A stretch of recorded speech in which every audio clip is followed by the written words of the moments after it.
Sveiki, mėlyjeji. Sveikinu Jūs su Tarptautinė žmogaus teisų diena. Tai diena, kuri yra svarbi kiekvienam žmogui. Tai yra žmogaus teisų diena.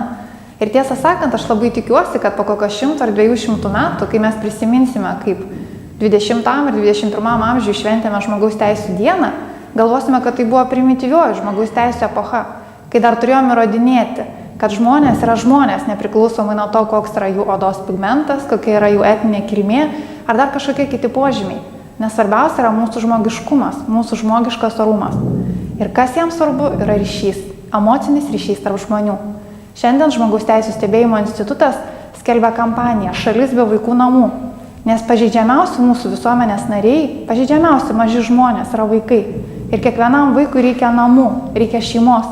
Mes turim 4000 vaikų, kurie kaip viščiukai fermose yra auginami įstaigose.